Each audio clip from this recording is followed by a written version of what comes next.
İtfaiye arayın itfaiye. Kaçtı ya? 112.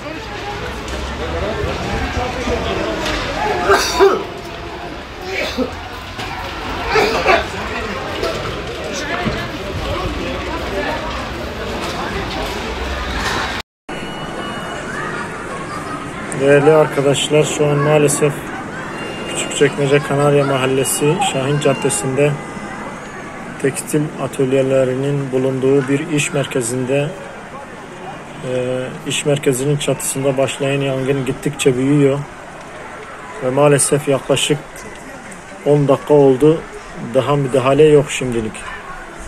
İnşallah diğer binalara sıçramadan müdahale edilir ve yangın söndürülür.